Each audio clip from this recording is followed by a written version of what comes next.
Good evening and welcome. My name is Ahmed Shamsi, and it's my pleasure to welcome you to the third Franklin Lewis lecture in honor of our friend and colleague who died almost exactly a year and a month ago from today.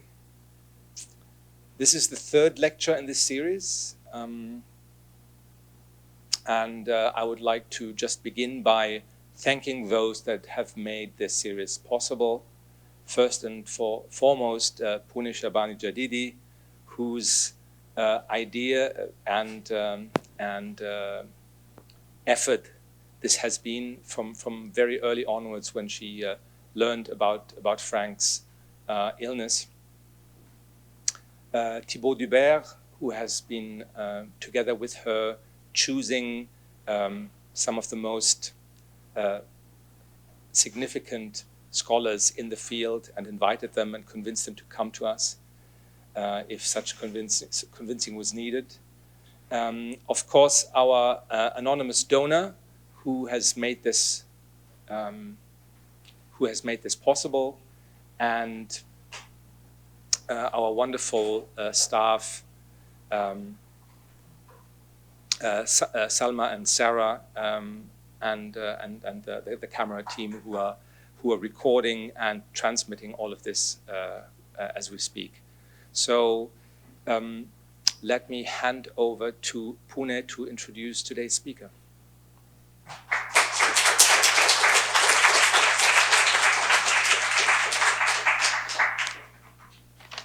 I'm not as eloquent as my colleague, Professor Al-Shamsi, so I'm going to read it. Sorry.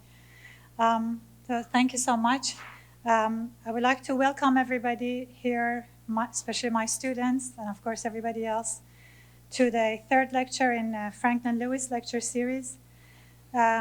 Just like Ahmed did, I would like to express my deepest appreciations to the anonymous donor whose support enabled the launch of the Franklin Lewis lecture series last year that celebrates the memory of our dear friend and colleague, Professor Franklin Lewis, who very untimely passed away September last year, and who left a hollow in our hearts and in the Iranian studies discipline.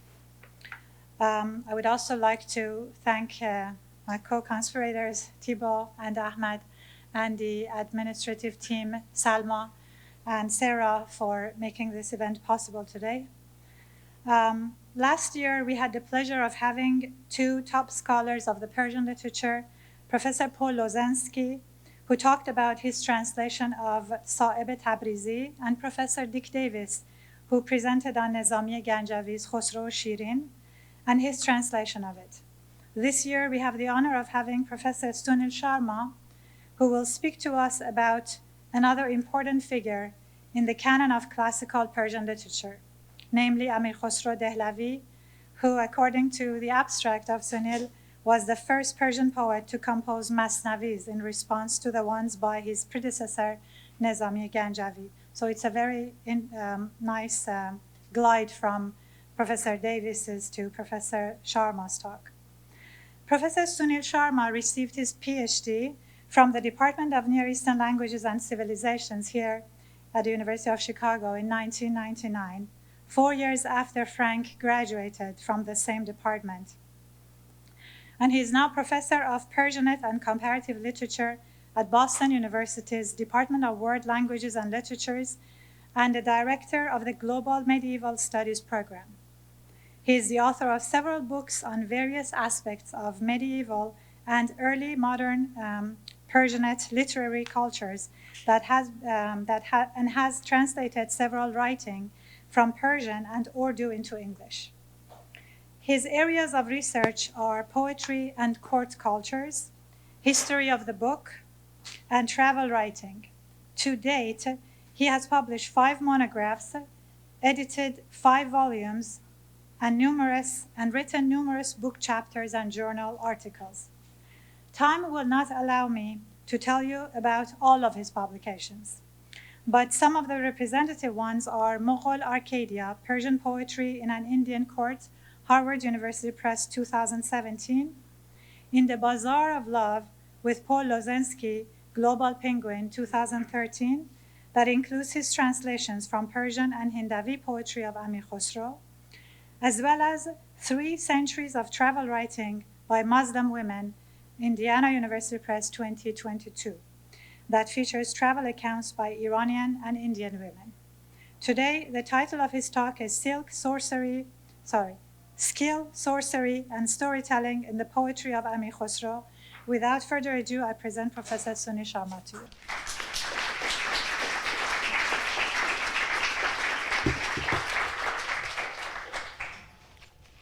Thank you, Pune, for that generous introduction, and thank you all for coming here tonight. I'm very happy to be back here at Chicago. I'm a NELC graduate after all, but I also feel the absence of Frank, who was a great friend and colleague. And if I could just sort of tell you, share some memories with you and a couple of photographs as well. I remember the very first talk I gave at a graduate student conference right here in NELC. Frank was there to support me. I was very nervous at that time. And then the very first talk I gave, a professional talk at Mesa, Frank was there.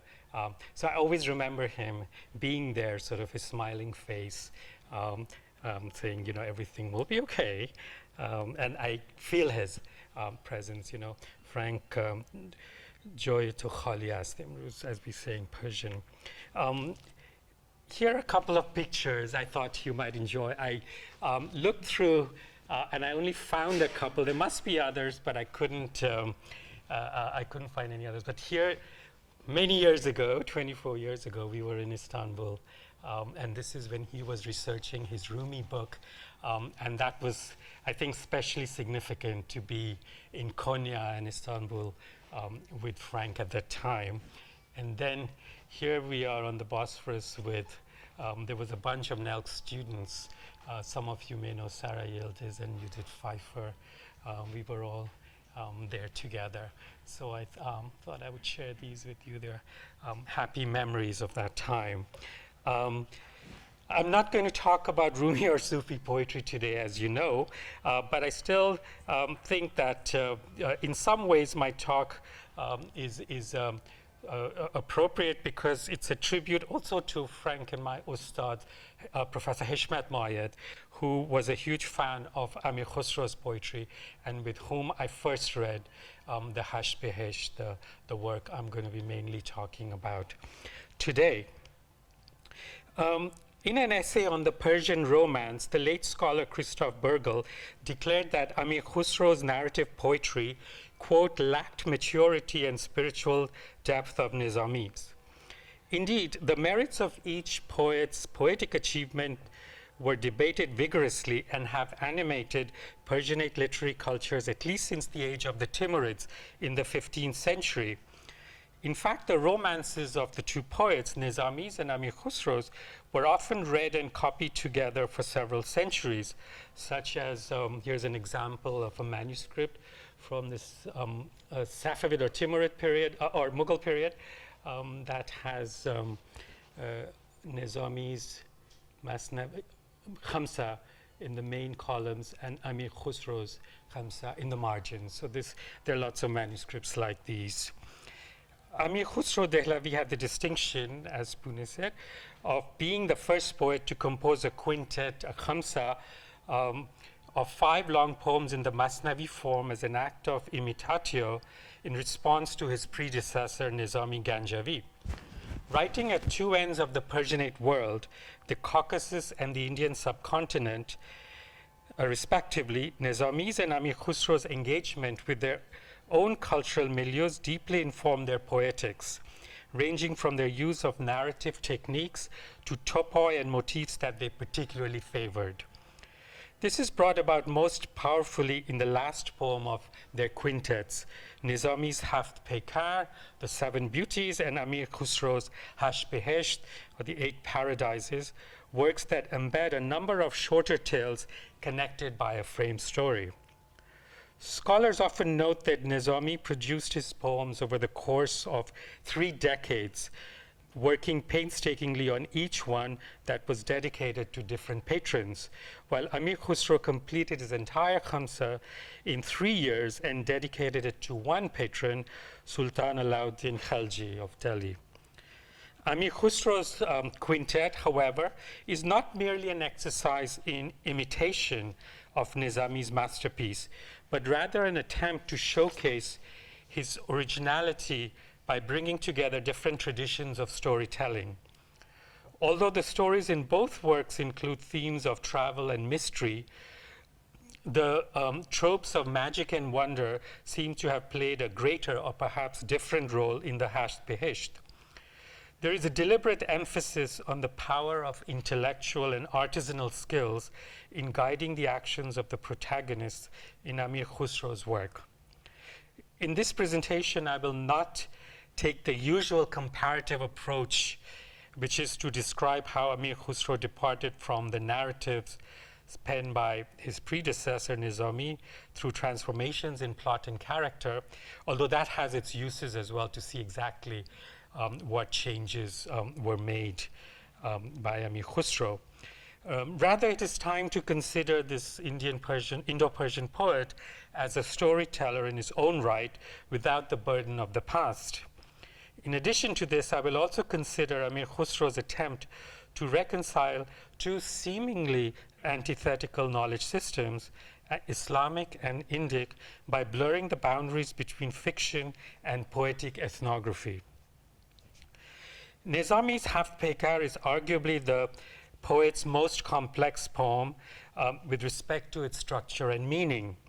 According to Julie Maysami, who translated the work into English, quote, it's a long quotation, with its creative use of religious, esoteric, literary, and popular traditions, mingling epic motifs with romantic and magical adventures, the whole informed by a cosmic symbolism based on number and color and ordered by a complex and overarching structure, the Haft Peker is a mirror of the world itself, in its material and spiritual aspects, both reflecting and figuring forth the correspondences between the two, a spectrum by means of which man may come to know both himself and his Lord, end quote.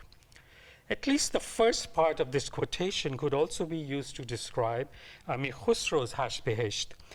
For the rest, let us hear the poet's own words. While paying homage to Nizami, as poets routinely did with their models in the beginning or conclusion of Masnavis, Amir Khusraw shares the purpose in composing the Hasht Behisht with his readers in these words. In varak ra chunan konam tahrir که نیابیش در زمان نظیر کنم اول بی صرفهای غریب نکته های کتاب را ترتیب و از طریق سخنسرای کهن هرچه دیدم دقیقه های سخن. I composed these works in a way that its uniqueness would be noticed in the world. First, I will put parts of the book together with uncommon transformations, and in the manner of older poets, recording what I see with subtle words. In his quest for so-called uncommon transformations, the poet is urged on by an imaginary friend, Ali. Here is you saw the poster, that was a picture of Hasht Behisht and Behram Gur the King. We'll talk about him a little later on. And I will be showing quite a few images, illustrations to the Hasht Behisht. Partly because art historians like Barbara Brand and John Seiler are the only people who have really written about it and really sort of got me into this Masnavi, and partly because they're an amazing testament to how people actually viewed this work as well, which is a strange work, as you'll find out. And here we have one of the oldest manuscripts from South Asia from the 15th century.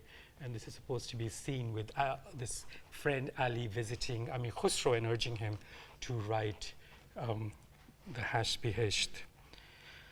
Ali addresses Khusraw as a spellbinding magician, Jaduye Telism Angiz. In this brief encounter that precedes the framed story, the poet juxtaposes two complementary metaleptic layers. One, emphasizing the poet as the practitioner of sorcery, as this jadoo tilism angiz, and the other, as we will see, introducing experts in intellectual, artistic, and artisanal skills as the main players in the story. The Hasht Behesht has 7 stories, like the Haft Peikar, but there is an extra tale, which I call tale 0, because that's the frame tale.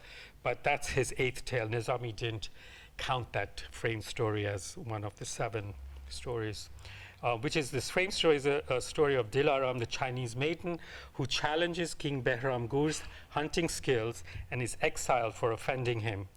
Clearly, Amir Khusraw meant this to signpost his individual achievement, that is to call it Hasht Behesh to Nizami's Haft Peikar. As he did with all his titles, which are, he always has a little twist, he changes them. And of course, both 7 and 8 were numbers with special significance. One of the many avatars of the Persian king's Bahram Gur's female companions, and foil to his excessive behavior, Dilaram is, in her time away when she's in exile, is instructed in music by a young and wise squire, a Dehkan, who is described as a divine philosopher in his discrimination of fel Sufi Elohi as Tamiz. The philosopher teaches her how to attract animals to her with the sound of the musical instrument barbat and lull them into a deep sleep as if dead to eventually awaken them again. This special skill allows her to be reconciled with the king, and this scene has been illustrated many times of Dilaram with her musical instrument and the animals with Behram Gur in the background. 2 other characters who appear in the frame story are accomplished in remarkable ways. Noman, Behram Gur's fellow student in the pursuit of esoteric knowledge, Rumuze Ghaib Nomai, who is praised in the highest terms as having 10 times the skills of an artisan and craftsman. Noman commissions the building of 7 pavilions, which we saw in the earlier painting. These 7 pavilions, and from the master architect Shide. So Noman and Shide are these 2 characters in the frame story with Dilaram, who each possess some special skill. But both these young men are said to have expertise, and the word Khusraw uses is kardanim. It turns out that in each of the 7 stories of the Hasht Behesh that follow, there are similar young men who appeared as educated princes, philosophers, skilled craftsmen, even sorcerers, taking the place of the more usual figure of the wise old sage or vizier. And one of the most used epithets used by Amir Khusraw to describe these characters is the word kardan or kardani, the expertise, a compound whose 2 parts, kar, work or task, and dani, or don, knowing, signifies expertise in a particular craft or skill. He uses this more than 20 times throughout the Masnavi. And the meaning of this ranges from innate intelligence to the mastery of the esoteric arts, so the whole spectrum of knowledge. Let us turn to some of the stories to introduce you to some of these other characters who possess special skills. And I'm going to be telling you each of these stories briefly so you get the idea. We can begin with a second story in the Hasht Behesh that is narrated on Saturday by the Indian princess in the Black Pavilion. It features the unnamed king of Serendip, who is eager for knowledge, Kare Danish Amuzi, and is drawn to keeping company with wise men. Therefore, it was no surprise that his 3 sons, are highly accomplished as well. هر هنر کن در او گمان نرسد و رسد در کمان آن نرسد کرده بود استادیشان تعلیم هر یکی گشته فیلسوف و حکیم. They had mastered every imaginable and impenetrable skill. Each one became a philosopher and sage. And here is an image from the same manuscript. They all dispersed folios of the 3 sons of the king of Serendip. As part of a test of their loyalty, the king sends his sons out into the world, presumably to supplement their bookish knowledge with practical wisdom. The story of their adventures unfolds in 2 episodes that showcases their perspicacity in applying logic and keen intelligence in an unusual situation. And this story, by the way, has been, it's called the precursor of the modern detective novel, actually, or story. First, while they're on the road, they meet a man who has lost his camel and who asks them whether they have seen it. They had not, but after carefully examining the supposed crime scene for clues, they are able to deduce that the stolen beast is one-eyed, missing a tooth, and lame. Moreover, upon going further, they're able to further surmise that it was carrying a load of oil on one side and honey on the other, and its rider was a woman who was pregnant, all details that turn out to be true. Ignorant of their skills of deduction, Fan Nishon, the owner of the camel raises the alarm and accuses them of being thieves, and he takes them before a king. This is from another manuscript from Timurid, Iran. Initially, the princes claim that they spoke in jest, and but they're detained in prison. But when the camel thief is found and the truth matches their claims, they have a chance to explain their so-called display of sorcery, afsun, to the king. The first brother explained that he was able to tell that the camel was one-eyed because it had eaten shrubbery on only one side of the path. The second declared that the creature was obviously lame from the appearance of its tracks, which were heavier on one side. The third one's dental diagnosis resulted from observing the way it had chewed on the foliage.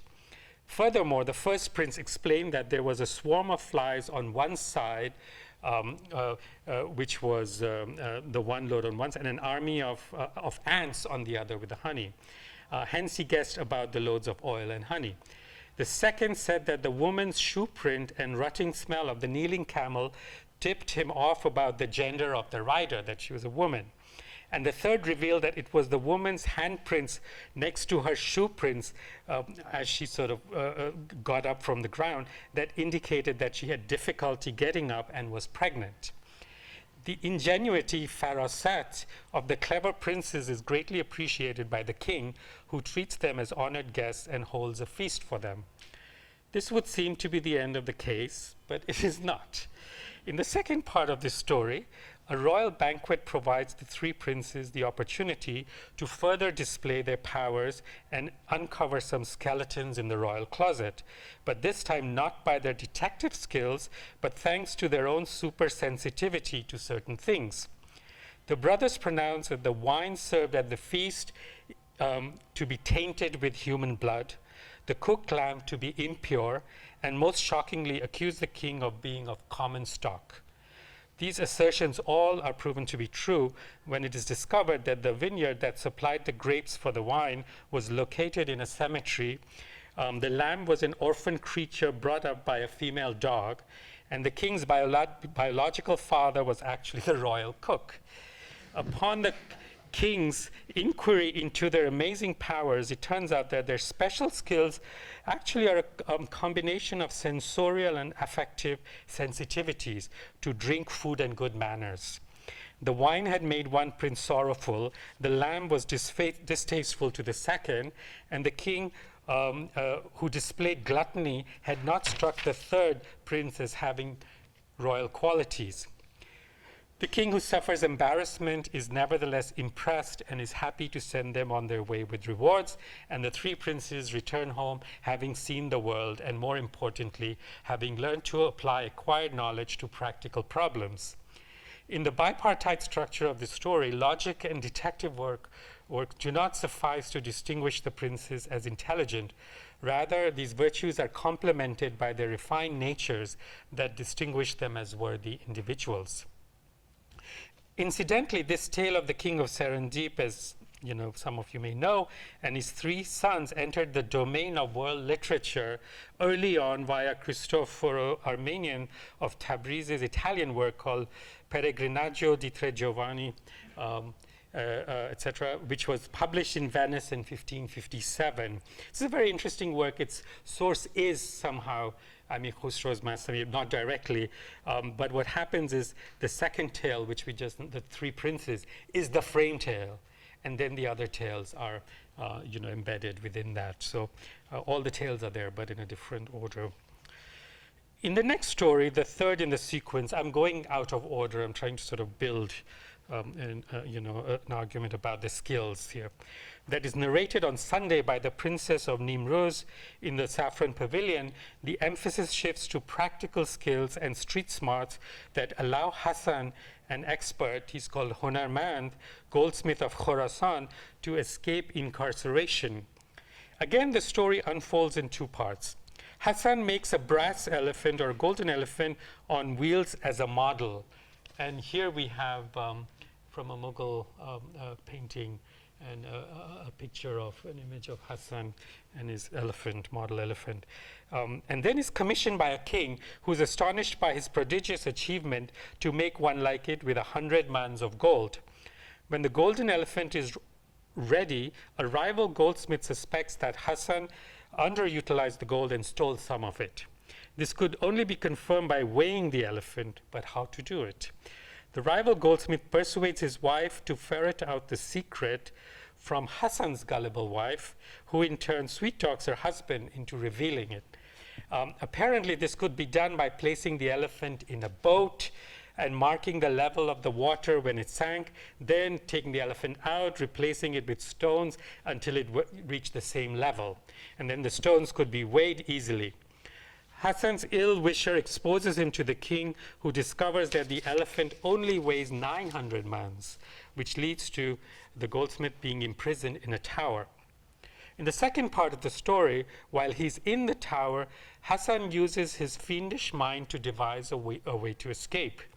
With the help of an ant and a silken thread tipped with sugar, and the ant sort of is drawn to the sugar and climbs up as he pulls the silken thread that his wife has supplied to him, he manages to get a rope up that he ties around himself. I mean, this kind of, your mind boggles. And, Mughal artists, I think, thought about this too. So here we can see what happens. His wife is actually holding the other one end. As she climbs up the tower, he comes down the other side. Hassan makes his escape, but eventually surrenders, boasting modestly about his craftsmanship and survival skills to the king, who marvels at his ingenuity.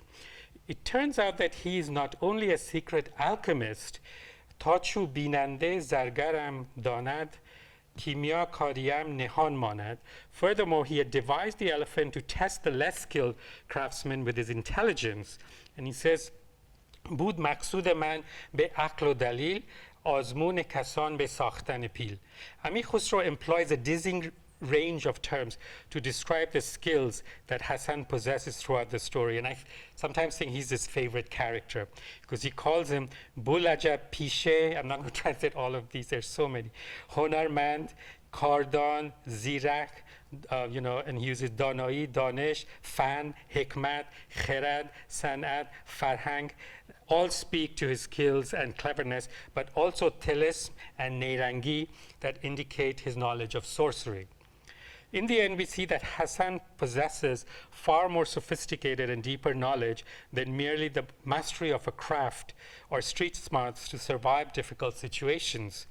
His character is obviously in sharp contrast to this gullible wife, who is devoid of intelligence and discretion and therefore punished for her faults in the end.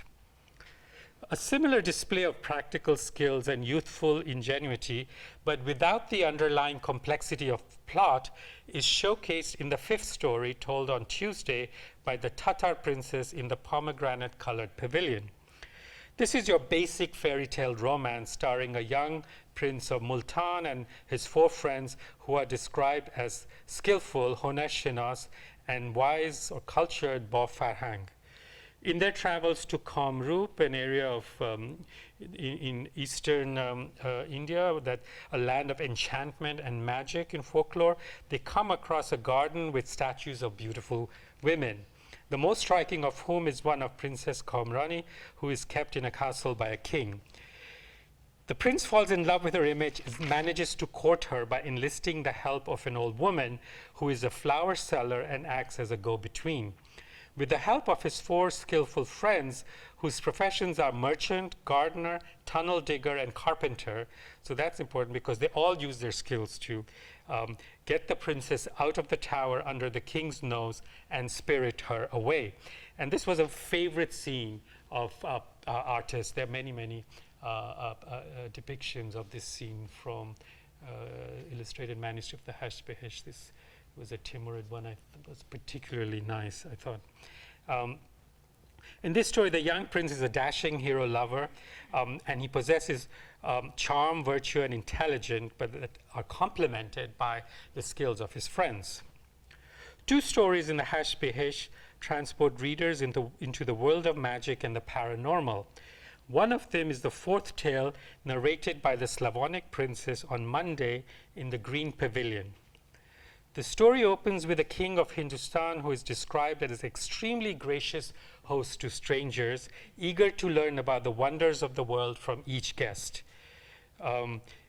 باز جستی از او عجایب دهر from the guest و از هنرهای او گرفتی بهر. He would inquire about the wonders of the world from him, from each guest, and he would benefit from the secrets of their skills. The king's meeting with a particular traveler who is both a master of jadoo and honar, sorcery and skill, results in a philosophical discussion in which this sorcerer tells the king, هر کجا در زمانه نیرنگی است کی پژوهنده را در او رنگی است. Wherever there is sorcery in the world, the investigator has a role in it, and is confident in his own. He's confident in his own knowledge. He says, "Honar man mara khazane bas ast." My skill of virtue is a great treasure for me. From this guest, the king learns the esoteric knowledge of metempsychosis, although here it's just called fosun sazi, i.e., how one's soul can enter into another body, which he shares with his unfortunately devious vizier during a hunt. All the bad things happen during hunts in this story. The vizier takes over the king's body. It's a complicated tale, so I'm kind of simplifying it here. While the king's soul enters into the body of a dead gazelle. The vizier, clearly the villain in the story, takes advantage of his metamorphosed form to sport with the women in the royal harem. Here we have the vizier. And this, one of the wives of the king, the only one who senses that something is not right, does not allow him to approach her. Meanwhile, the king, as a gazelle, then enters the body of a dead parrot. And the parrot is captured and brought into the town, and the parrot ends up serving as a judge in a dispute between a prostitute and a banker. It's very complicated. And here I couldn't get the original of this, but it's from Barbara Brenn's book. And here's the parrot, and he's and the prostitute and the banker. After a series of twists and turns, the parrot king ends up being reunited with his faithful wife, and they plot together to kill the vizier and return the king's soul to his own body. The specialized knowledge in this story is not acquired over time, but passed on by a wise stranger, a sorcerer, to the king investigator through the means of charms and spells, and thus it has the potential of being misused when in the wrong hands, as the events proved. The role of the faithful wife, a figure we will encounter again, who is able to sense innately that the man who looks like her husband and is really not him, is also central to the story.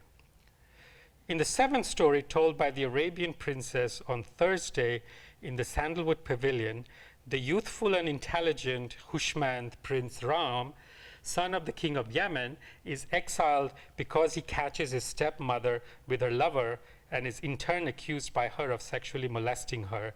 And we know this commonly found trope from many literary traditions.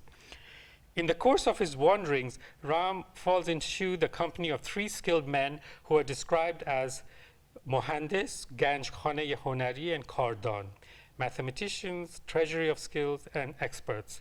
They give him 3 magical gifts: an ointment that makes one invisible, the coal of invisibility, a magic spell that causes others to fall asleep, and the ability to fashion a wax figure after staring fixedly at a statue for 1 year and making it move. This is the part I couldn't really understand, why you have to stare at a statue for a year before you could do anything. I guess you have to show your patience and just your dedication. Armed with these charms, Ram goes to Egypt, where he has heard there was a wondrous house filled with statues. Amir Khusraw also loves statues. He chooses a demonic figure, and I think this is a Mughal image of this, where in this sort of structure, this building, there's a statue, and then there's this thief who he conjures after staring at the statue for a year.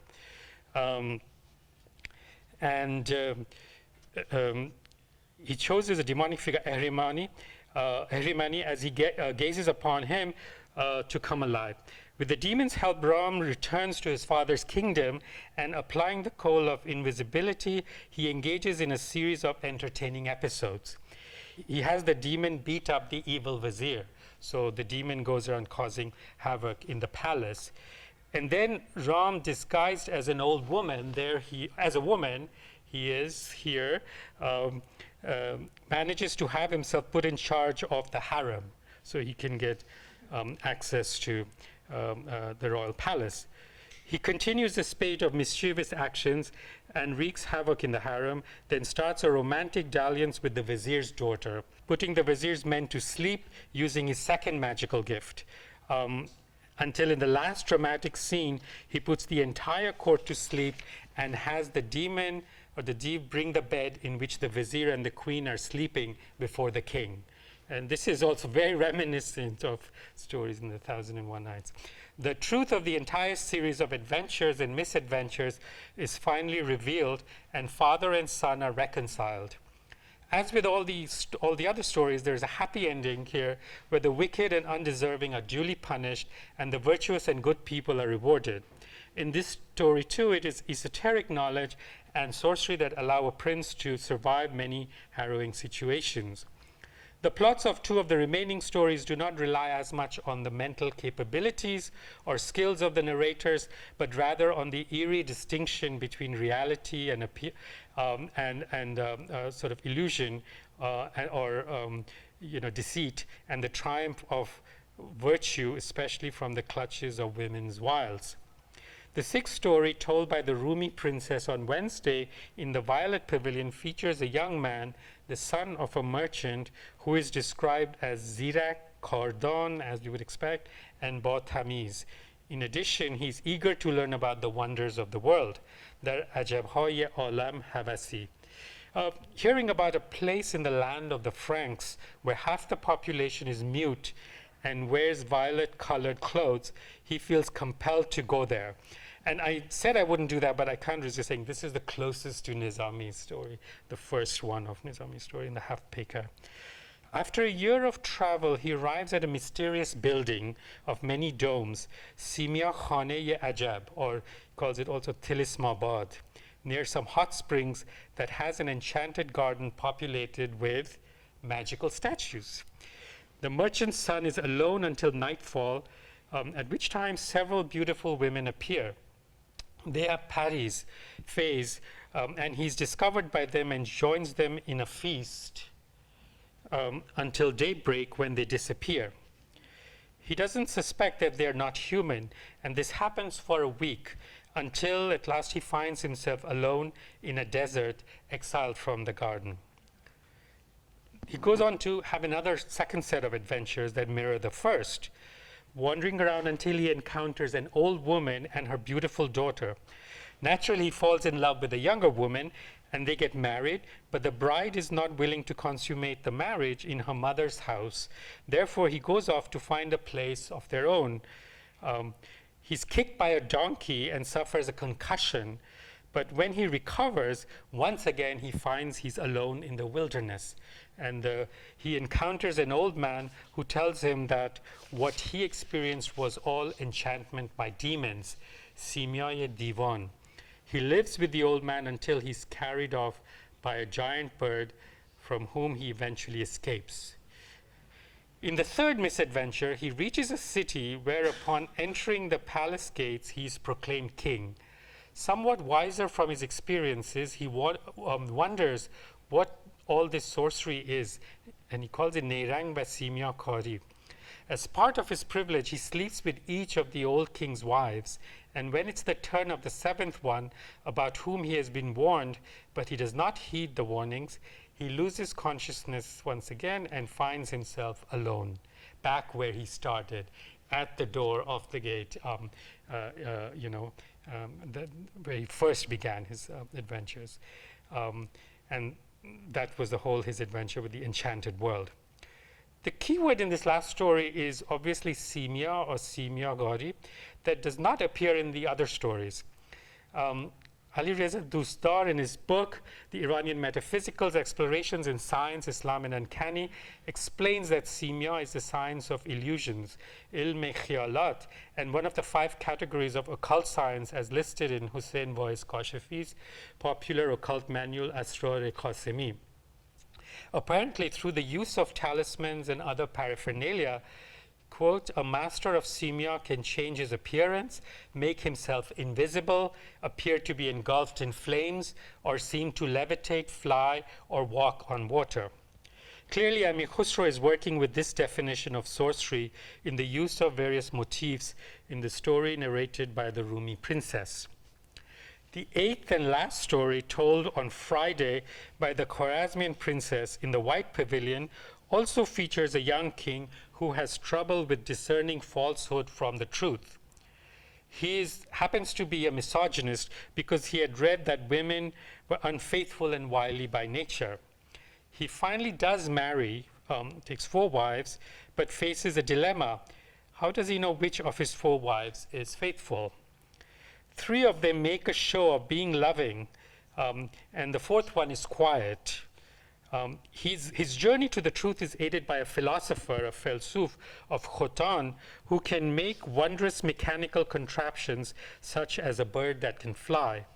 The philosopher wizard fashions a doll or statue, Temsol or Sanam, and here we have, you see, that's again the statue a little. He likes those, as I said, in the niche. And the queen, one of his queens, is fainting. She's pretending to be sensitive and faints, and the statue starts laughing when it hears a falsehood. So he finds out that one by one, the first 3 wives who pretend to be so loving are all, faking their affection. Each one is cheating on him in unusual ways, and here it gets a little risque. 2 of them enjoy rough sex, one with a black muleteer and the other with a camel driver.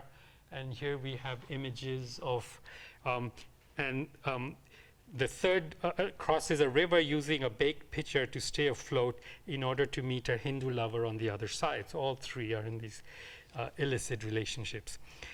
They're all punished for the hypocrisy and infidelity, while the 4th wife, who is modest and without any outward showiness, turns out to be virtuous and pious and is the means for the king to gain self-knowledge.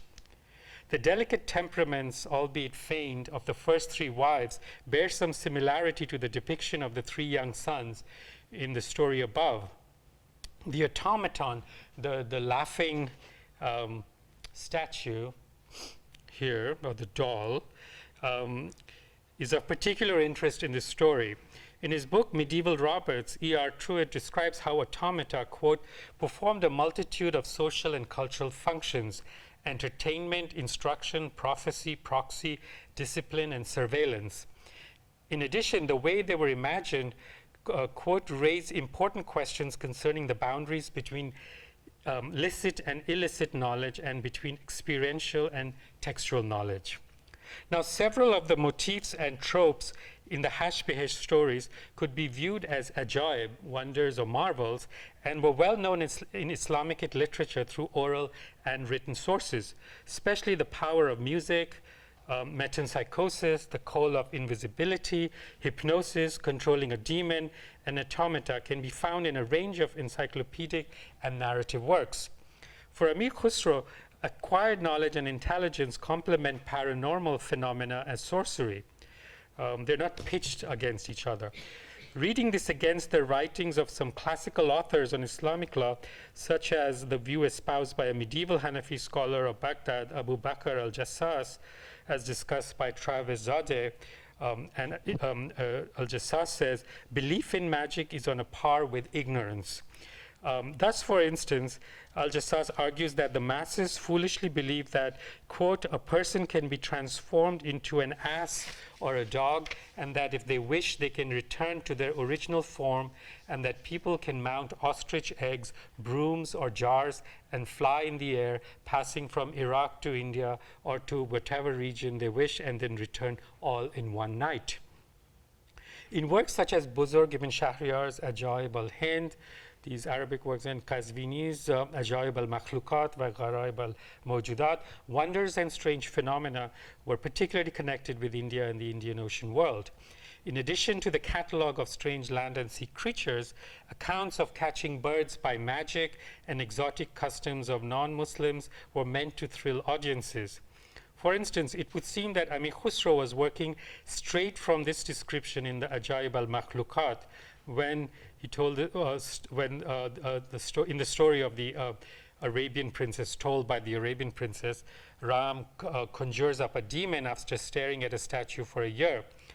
Because the quote from Ajaib al-Makhlukat is, it is said that there are people in India who, when they're intent on a thing, withdraw from people and concentrate on that thing, and it happens according to their intention.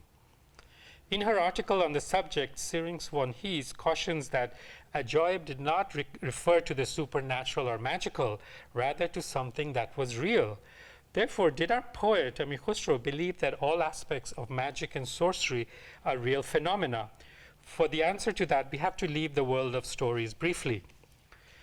Amir Khusraw attempted to theorize his ideas on special areas of knowledge in one of his Masnavis, No Siper, 9 Heavenly Spheres, which does not form part of the Khamsa, but is often copied with it. This is a picture, just a generic courtly scene from a manuscript that has the Khamsa plus the No Siper, dating from the Safavid period.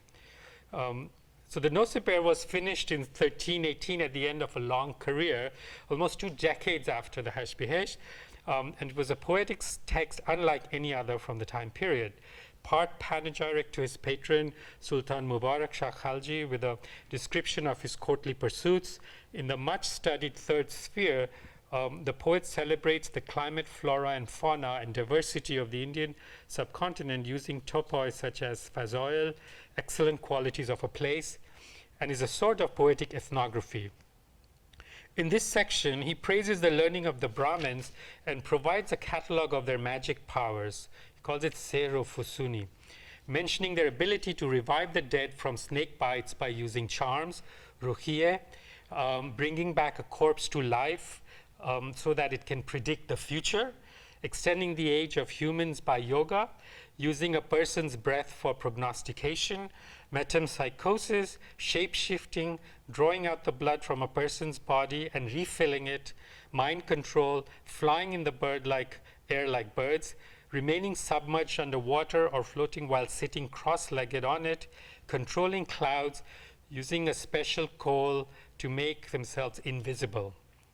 Again, we have encountered many of these in the Hashbihesh stories. Amir Khusraw then cautions in the No Siper his readers with these words: Hast basi zin namt bul ajaban, kan narasad juz be nigeban zaman. Az in ke be did sar az ou bar nakonad, وان که ندید این همه باور نکند. این همه افسون و افسانه است ولی راست یکی هست که گویی تو بلی.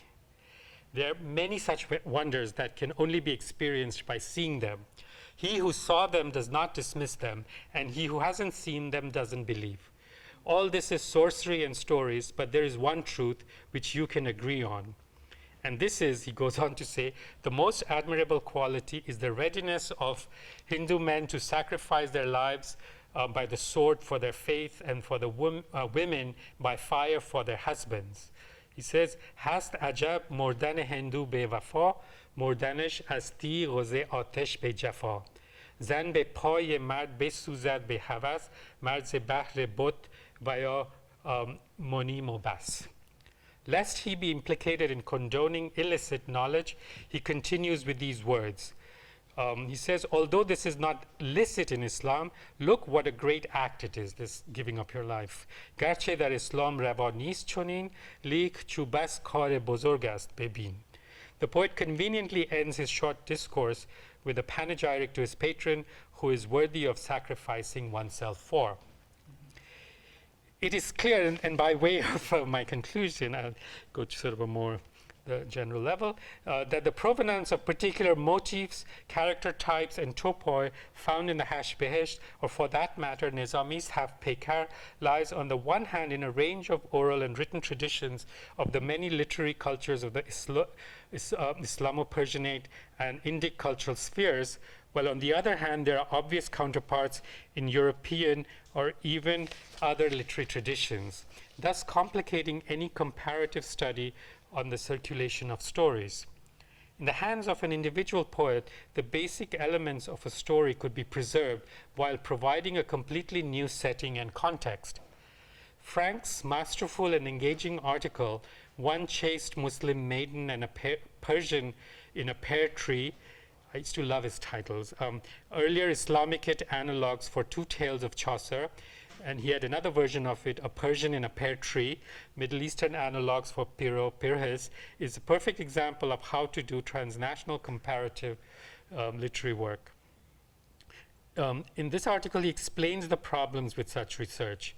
Quoting him, corroborating evidence that would prove or establish precise avenues of transmission for story analogues is typically lacking, since we can neither exclude the possibility that yet earlier common sources, for example, Hellenistic, Biblical, Talmudic, might separately inform the medieval European and Islamic tokens of particular tale types, nor can we always be certain in which direction any borrowing took place. Arguments about influence frequently founder in the doldrums of circumstantial inference and conjecture. End quote. There are numerous overlapping medieval cycles of stories that participated in the processes of retellings in translation across cultural and linguistic boundaries without bearing any palimpsest of their provenance. Kalila wa Dimna, Sinbad Name, and Tuti Name are the most obvious ones, but somewhere in the mix one can also discern the traces of various Sanskrit and Prakrit literary texts. While Amir Khusraw's stories may not lead one directly to particular Indic texts, it is quite likely that the connection is through intermediary vernacular sources, perhaps to a large extent oral. The poet reworked the plots and reshaped character types to appeal to diverse Persianate audiences, and in creating a composite aesthetics of the Persian and Indic, he responded to Nizami's quintet through the prism of the local. The pleasure provided to the readers of his stories is a sense of what I call wondrous disorientation, where one is located at times in the world of the 1001 Nights and Nizami's tales, and at other times in that of an Indic work such as The Ocean of Stories, Gatha Sarita Sagar, or Tales of the Vampire, Vitala Pancha Vimshati. What the audience of a written or orally told story is expected to admire is not just the use of a range of skills, ingenuity, and adventurous spirit of the characters, but also that of the poet who was able to spin a spellbinding narrative.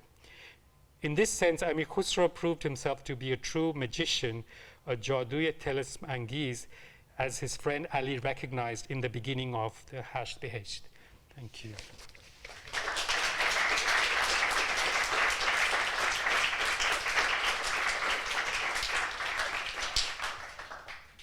So thank you very much for this wonderful talk on Hash Behesht and Amir Khusraw as a magician.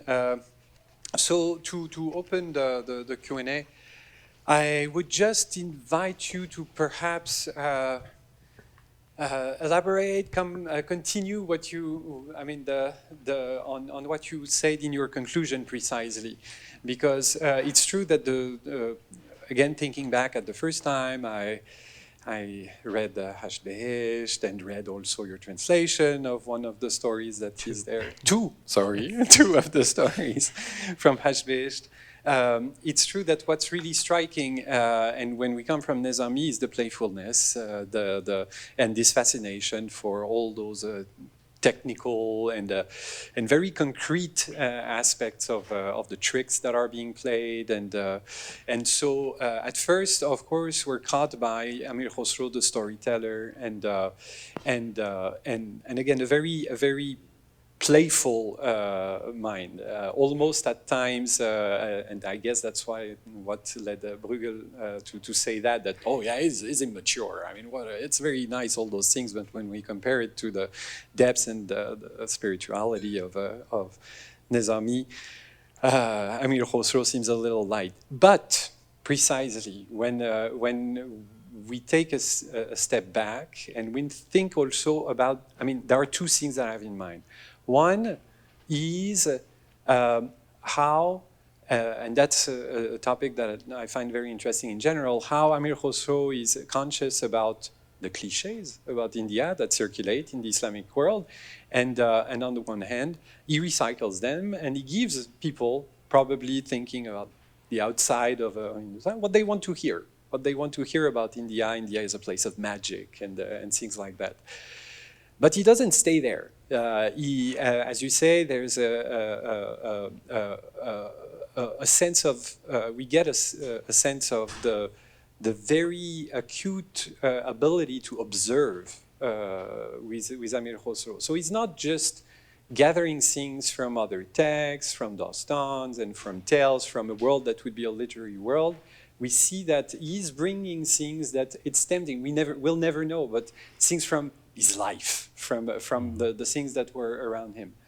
And so my question, because I sort of have one, is do you think we could also thinking about, again, the later history of the trope of the poet as magician. We're thinking about Feyzi and who really embraced the thing entirely and constantly presented him, and probably having Amir Khosrow in mind.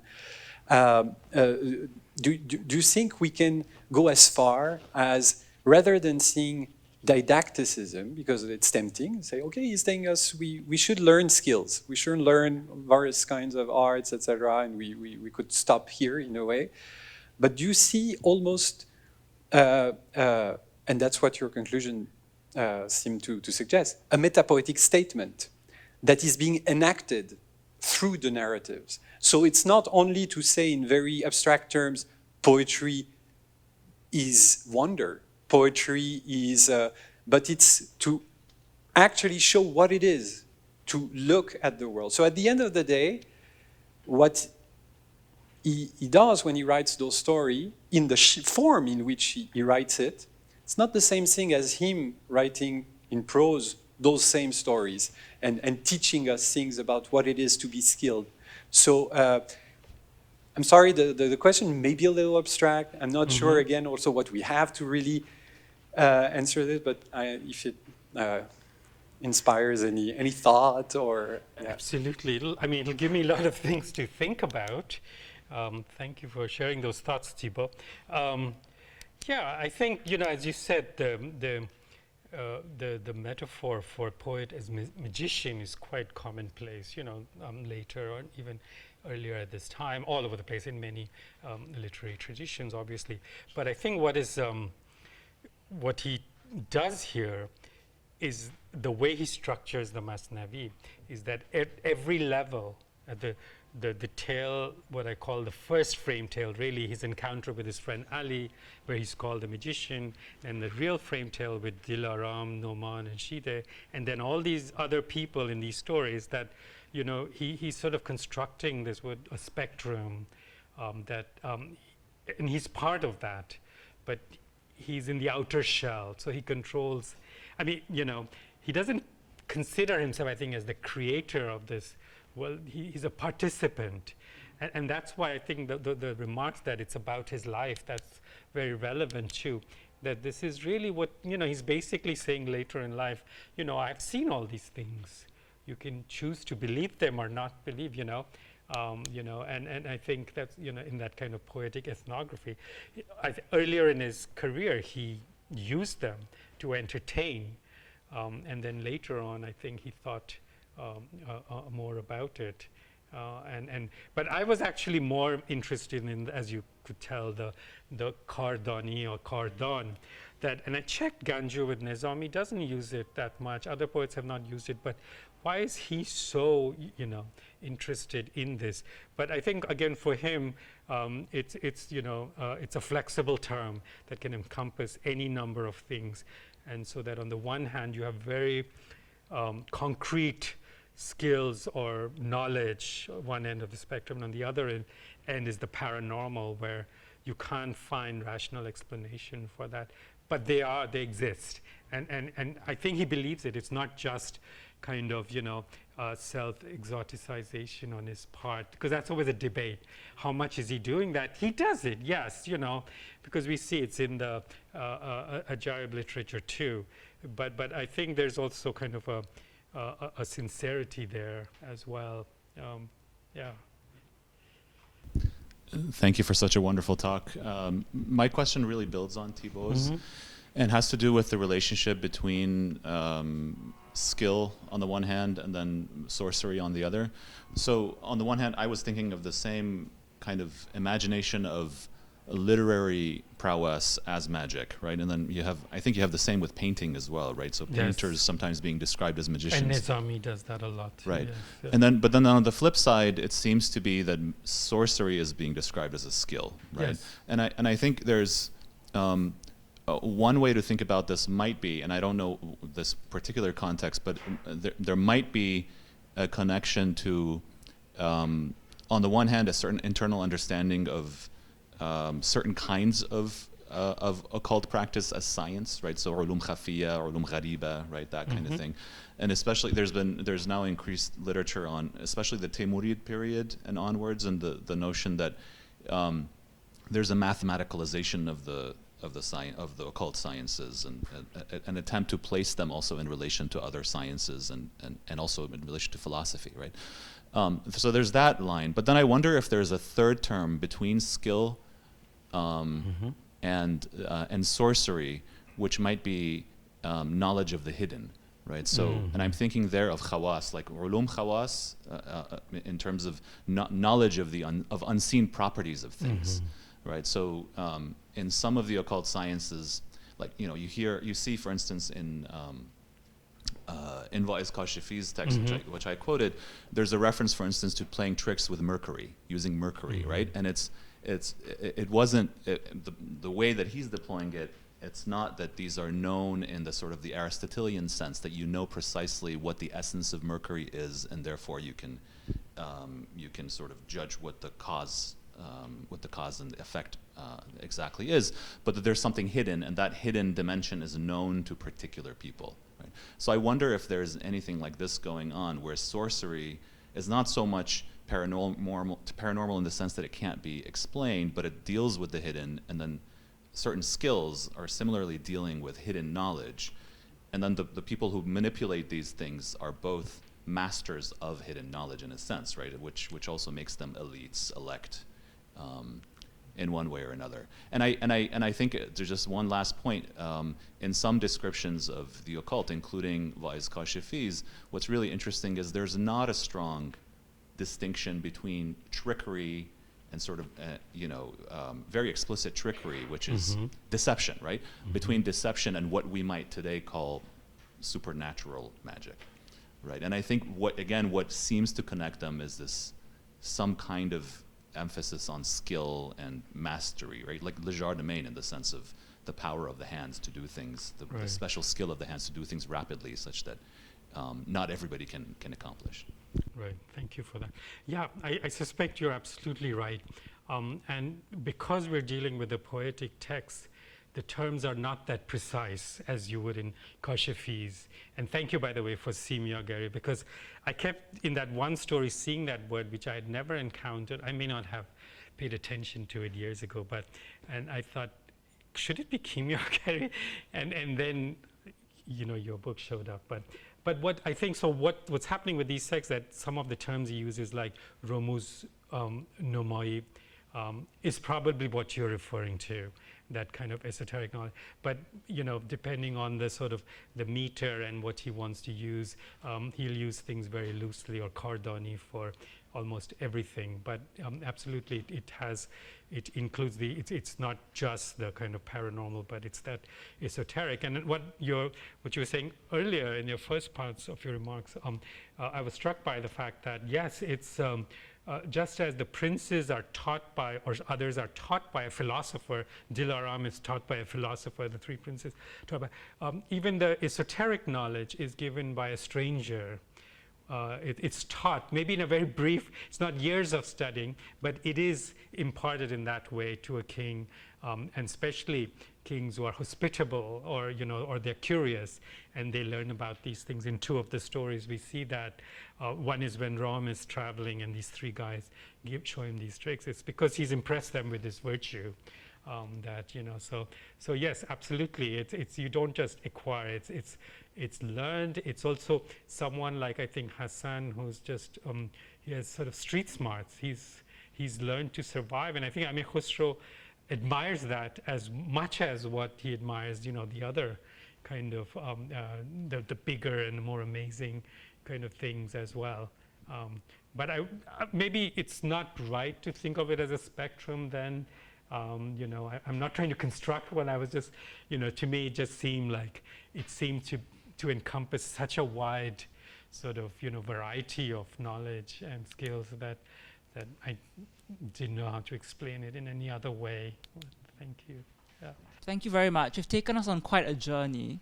So I wanted to ask actually about the significance of place in the tales that you have explained. I mean, the plots that you have explained. And I wonder what the relationship between the place and the kinds of tales or the kinds of sorcery or skills is. And I don't know whether there is any significance in that area, or is it just, for example, for Amir Khusraw to showcase the breadth and the wonder of the Islamic world? Or, I'm just wondering, because place seems to be such an important thing, and the categories and the divisions between the nights and the associations with colors as well. So I'm wondering if there's any significance going on there. Sure, yes. And I guess for that one has to first go back to Nizami, where, and scholars, like Maysami and recently Cameron Cross have written about the symbolism of colors and numbers. And place is very important. And there are two kinds of places. The places where each of the princesses come from, and where the setting of the stories. So those two. I chose not to emphasize that because that's the sort of scholarship that does exist, that, Nizami has a Persian princess on Friday, Khusraw has it on, the Indian princess on Monday. I didn't want to do that, but it is there. That's very significant, for instance. And your idea of that showcasing the Islamic world, but more the world of wonder and stories too, but far away places, or importantly, Khurasan and Yemen. These are stories, places also found in the 1001 Nights stories, exactly the same kinds of places, or Kamrup from Indic literature, which is a place of magic in Assam or Bengal, that area. And there's some correspondence as well. For instance, the Rumi princess tells the story of the merchant of Rum and his son, his story, so that, she would know that story because she comes from Rum. You have some of that as well. So I have not done that for the Hashbehesh, but yes, it is important. But perhaps not as much as the symbolism, I suspect, is not, especially in terms of colors and numbers. And this, again, also has been commented on, not so much in Khusraw. He was focusing on storytelling. That's why scholars tend to see that, well, it's not that deep and symbolic. It's more sort of an action-packed narrative, Yeah. Thank you for this wonderful talk. I was wondering, poetry and alchemy sorcery, all types of divinatory sciences. They're all within the same branch of sciences according to the Ikhwan al-Safa. In the 7th epistle, he puts them all in the category of the training sciences, propedeutical sciences, including commerce, agriculture, linguistic skills. And basically the category is those types of knowledges that people can use to benefit from the world. We suspect that there were other intellectuals after the 10th century who were using this type of knowledge, I'm talking about the epistles here, and even perhaps calling themselves the Ikhwan al-Safa. So I was wondering if you have noticed any references to the epistles or to the Ikhwan themselves in the works of Amir Deflevi, or when you have been working on him, if you have noticed anything in his biography and relations. Actually, I have not, to put it simply. We do know for Nizami, yes, again, we have to go back to Nizami, that the Ikhwan al-Safa, the Rasail were definitely a source. It is said, I've not worked on that, but I've read about that. And you know, it is possible that I guess one would have to look at the Ijaz-e-Khusraw with this huge collection of his own Rasail. Amir Khusraw is a huge collection, which you know, it'll take a lifetime to go through it. He might mention, but I don't think he would, you know, name the source, because he's more of a poet, and he was sort of, you know, panegyrist. So even, you know, in this, as I was trying to show, that, you know, he talks about all this stuff, especially the sorcery and all the kind of the weird stuff, and then distances himself from it, you know. And he says, oh yeah, I'm located in India, you know, so these Brahmins practice all this stuff, but, you know, my job is to panegyrize the king, and I would lay down my life for the king like these Hindus do, you know, but that's about it, you know. So he doesn't, you know, he doesn't go deep into that. I think I was trying to extrapolate some of that, but it might be helpful for me to look at those, you know, how, you know, as a possible kind of even an indirect a link to the Rasail. That because the Qazwini is present. Yes. And there, through that, there might. Yes, absolutely. Thank you, Sinem. Yeah. Thank you for the wonderful talk. I was just you know I'm struck by, you said like the work opens with his friend's comment that you two are a magician. How would you relate this to the statement in one of Khusraw's other divans that you can call a poet a magician, but you cannot call a magician a poet? I think that's in the Full Moon of Perfection. But so there's a separation there too. But the link is that both are like sciences of bayan. They're both sciences of rhetoric. But in these, the occult sciences, and I'm not sure if I absorbed all of them, didn't seem to concern like the word so much. So why does his friend call him a sorcerer in conjunction with these sorts of tales? Are they is it because of his observation? I mean, on the one hand, it's a trope, right? Okay, so at the beginning, but we should also still look at it, you know, seriously. And that, you know, especially this thing in Persian Masnavis of a friend visiting, and the poet is sitting around like, oh, feeling, you know, low of an evening, and then, you know, the poet comes, a friend comes and says, you should write a Masnavi, and you should, you know, you are such a great poet. But here, maybe I'm thinking Khusraw is, and the other quote, you know, that you mentioned is that he's conscious, I mean, of both levels of being a magician, right?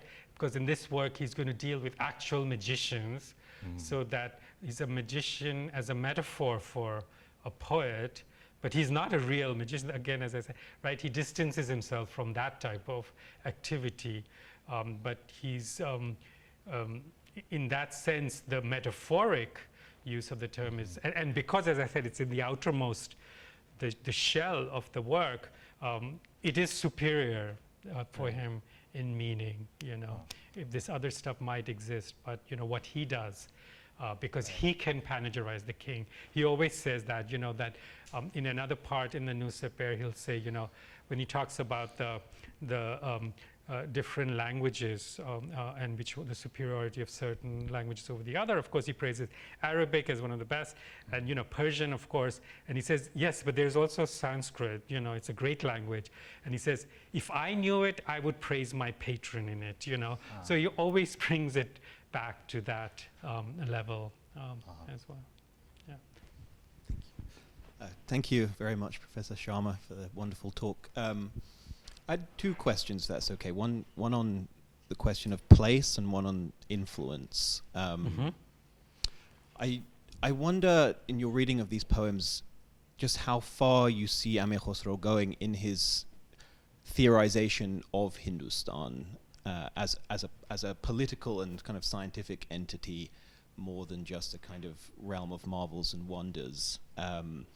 What kind of texture, realistic texture, does he give in addition to the supernatural texture in terms of boundaries and borders and geography and cities and this kind of poetic ethnography that you're talking about, and whether you see that as something important to his project in the context of the second half of the 13th century and the fall of the Abbasids and the kind of Delhi Sultanates as the kind of new frontier against the Mongols, protecting the Dar al-Islam.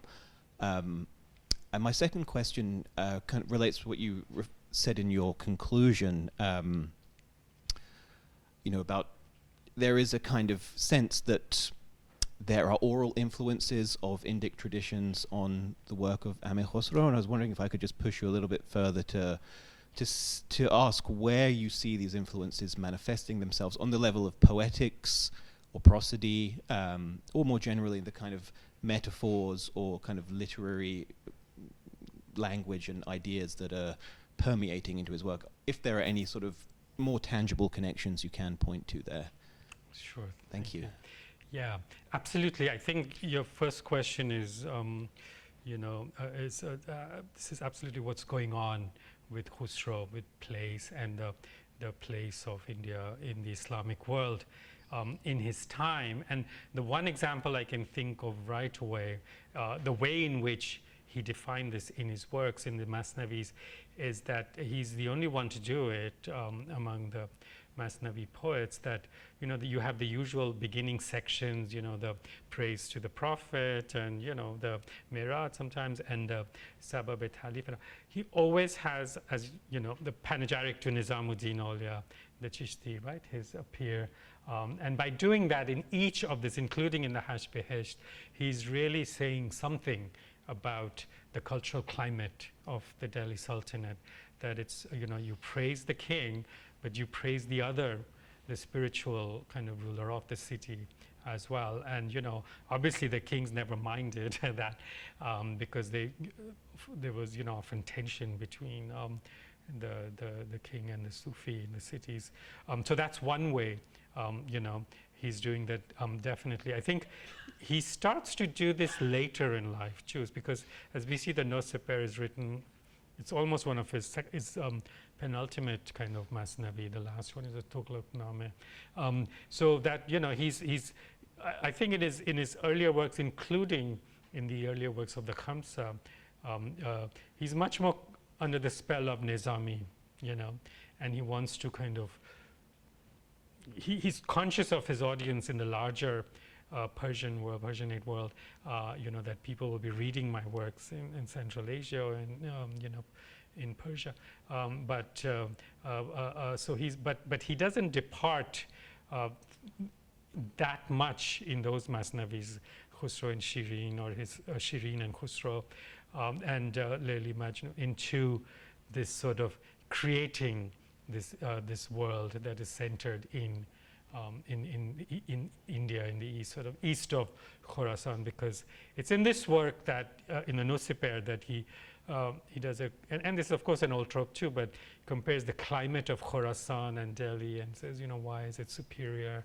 So he starts thinking about these things as well. I'll think of other examples later, but in your second question, which is, could you just... just about the kind of more precise Indic literary influence. Oh, right, of course, that is a very... Actually, this is how this paper started, because I had read Frank's article, which he looks for, which I quoted, analogs for a story in Rumi's Masnavi, and finds them at Chaucer, in Boccaccio, and then in even Jauzi, and he was doing that. I thought this is the perfect work to do that, because as I said, at times you have this feeling that you are situated in the world of the 1001 Nights with the jinn, taking two sleeping people in their bed, flying it to halfway across the world, and the other hand, the stories of these sensitive queens or the sensitive brothers, that I had taught that from the Gatha Sarit Saga, and I thought, wow, it's right from there. But then I got into all kinds of trouble. Is that how, with the Indic material, it's very difficult to trace it back, because it's not just one language.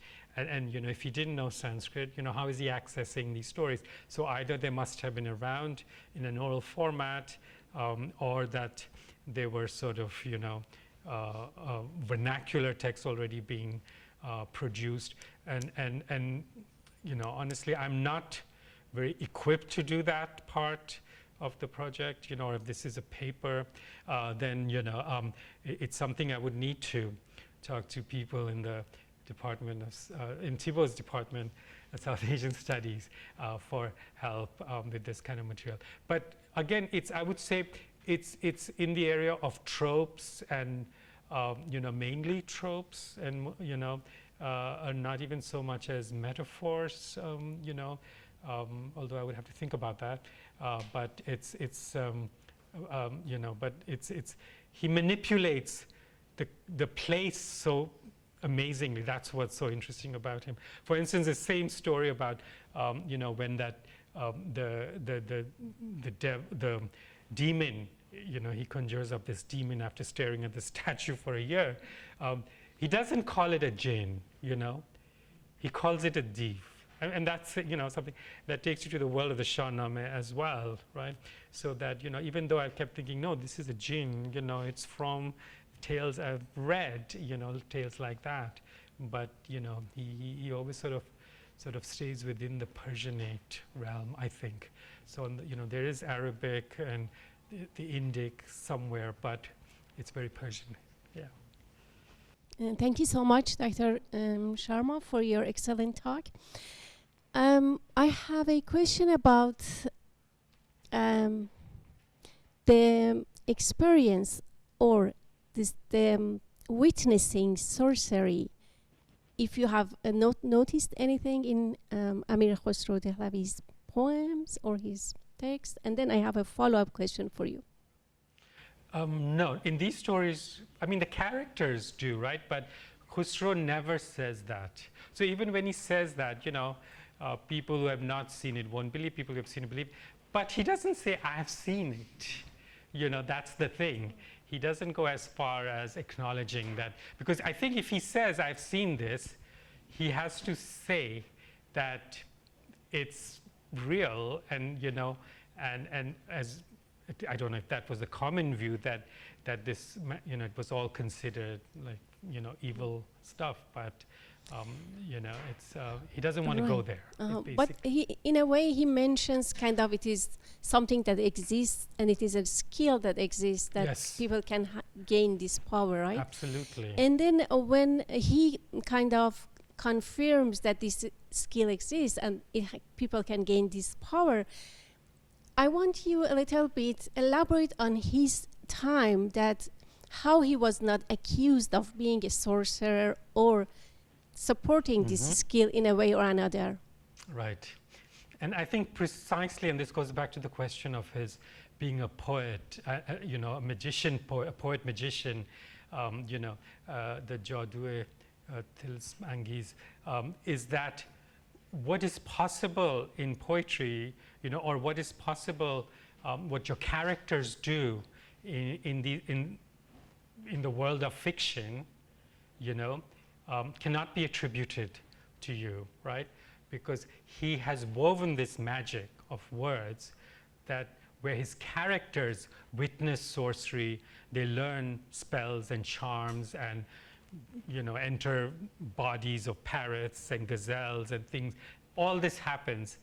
But he could always say, right, this is a story. I'm telling a story.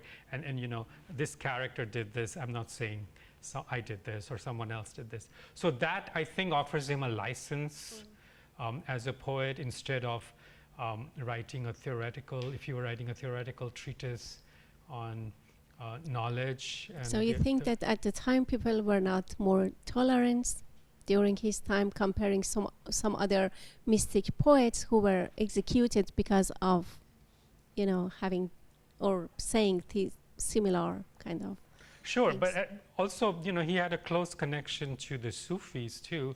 And in many, with Sufi stories, there are lots of miracles, and there's a kind of, magic there as well, including of being transported. There's stories of a lot of Sufis, right, who are transported overnight to Mecca or something.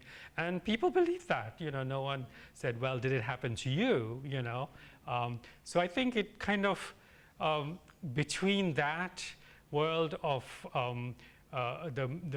his life was divided between the Sufis and the king. So between the world of the poetry at court and writing these stories and being with Sufis, I think he was able to forge this space where I don't think he was ever accused. And it was not and again, going back to one of the earlier questions, it was quite a bad time too sometimes in the Delhi Sultanate, that his patrons were not the paragons of virtue that one sees in the stories, these wise kings. They were more like the evil viziers, but again, that, he might be, there's the didactic element there. He's like, well, you should be like that, not like that, they're indirectly telling people.